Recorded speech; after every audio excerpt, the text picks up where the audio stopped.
Should you refinance or buy a property using a 15-year or a 30-year loan? Coming up.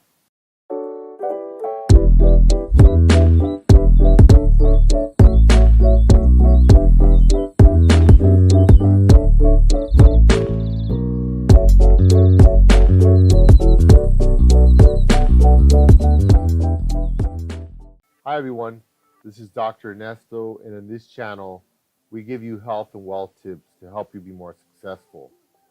Now, a common question I get is, should I get a 30 or a 15-year loan? And there's a lot of variables, and I want to explain it as simple as possible. But bottom line, my preference is a 30-year loan, pretty much under any circumstance. So let me explain why. Let's go to this amortization schedule here. And again, you can use bankrate.com. It's a really easy to use mortgage calculator, and it'll break everything down for you. So let's say we're looking at a $200,000 loan here, 30 years, which is 360 months of payments at a 4% interest. Obviously, right now they're fluctuating. They're much cheaper right now. You can do this with different scenarios, but basically what they call the spread between a 30 and a 15-year is around 5%. Half a percent, 0.5%. So this is 4%, and my monthly payment for 30 years is going to be approximately $954.83 per month. Now that's not going to include taxes or insurance, because that varies from state to state. But the mortgage payment itself with principal and interest is going to be about the same. Now your other option is going to be over here, the 15-year. 15 years, 180 payments, 3.5%. As I mentioned, the spread is usually about 0.5%. My monthly payment is going to be $1,429.77. So it's almost $500 more per month. But you're going to be done with the payment in 15 years, half as long. Another thing to consider is the amount of interest. Now, on the 15-year, obviously, you're going to be paying more. Like I said, about $500 more a year. But look at this, the total interest. You're going to be paying about $57,000 in interest at the end of the 15 years. Whereas on the 30-year, you're going to be paying about $143,000. That's more than twice as much. So people might look at that and say, wow, that's a huge difference. You know, I'd rather go with the 15-year. Well, let me show you this example I found here. And let me explain to you why you still might want to go with the 30-year. Here's a 30-year at $200,000, 4%. Payment's going to be about $955 a month. Total interest $143, as we explained before. And the 15 is right here, 3.5%, $1,430 is your payment, and the total interest is $57. But the thing I like about the 30-year is, let's say you want to become a real estate investor. If you tie yourself down with this big payment here, or let's say you have a business, or you want to take loans out to start businesses or create a startup or something like that, that large payment is going to weigh you down quite a bit. Banks are going to look at that and going to say, look, this person is already committed to paying $1,430 a month on paper, okay? So they're going to it's going to reduce your borrowing capacity for 15 years. So it's going to inhibit your ability to buy more properties, to start businesses, to create startups, to fund education, like if you want to go get a doctorate in something in STEM, whatever your choice might be, it's going to weigh you down quite a bit. Now you might look at this and say, yeah, but I'm only going to pay $57,000, dude, compared to $143. I'm going to save almost $100,000. Well, this is where option number 3 comes in. This is why I like 30-year loans. See, on paper, when you try to get loans, if you have a 30-year, you're only going to be committed to $955. You're going to say, okay, this person still has about another $500 extra a month they can afford to put towards buying other properties, financing debt for businesses, etc. What you can do, remember, these properties, when you buy them, there's an amortization schedule. Here it is right here. The payment's $954, the principal is $288, interest is $666, and then the total interest accumulates every month, every time you make a payment. Okay, the balance, which is $200,000 in this case, is going to decline with every payment in principal.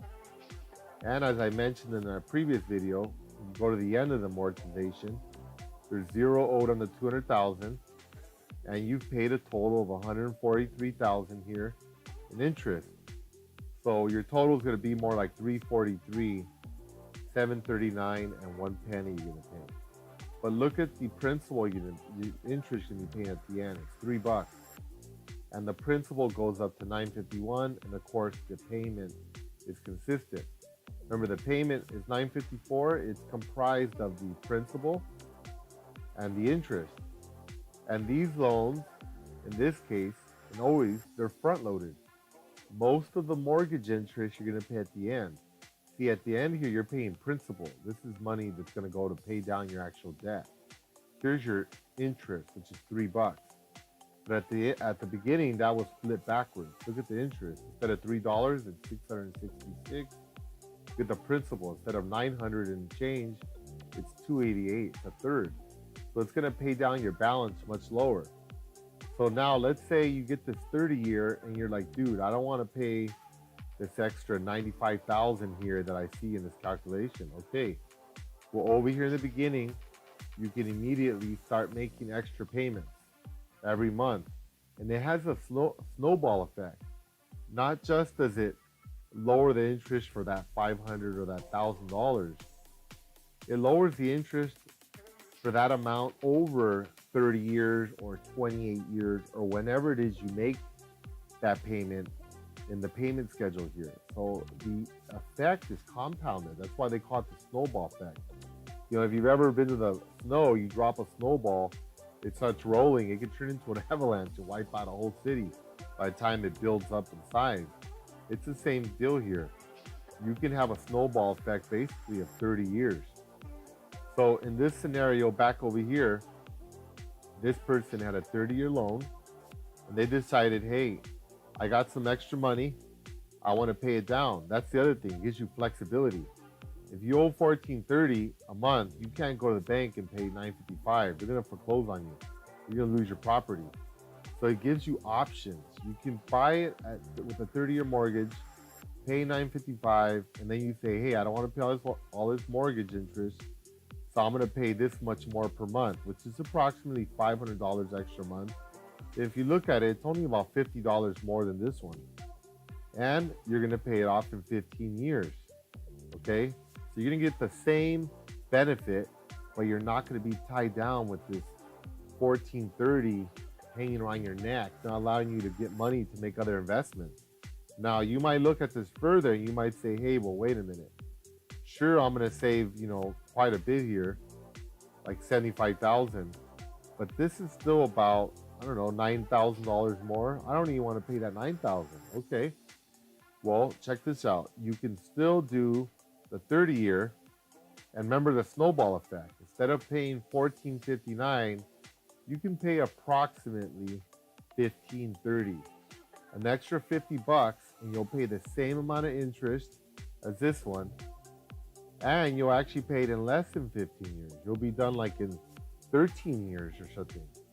So you'll pay the same amount of interest, but you'll pay it off faster, about 13 years, which will free you up to do other investments.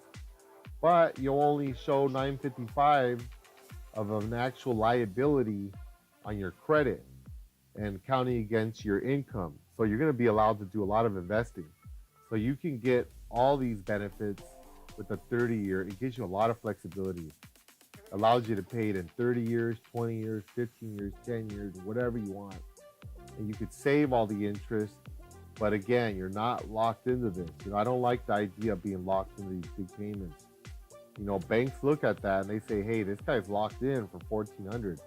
They don't like that. They'd rather see you locked in for $955. So it really causes a lot of problems with flexibility. in terms of interest, like I said, you can easily overcome that by just paying a little more. If you look at this, 1430 a month, you could say, yeah, but I'm going to pay 1530 here. Yeah, you're going to pay 1530 to get the same amount of interest. You're going to pay in like 13 years instead of 30 or 15. So it's actually even better than the 15-year loan. So these are some huge benefits to keep in mind. Um, I hope this helps. And if you have any questions, I'm happy to go into more details about this.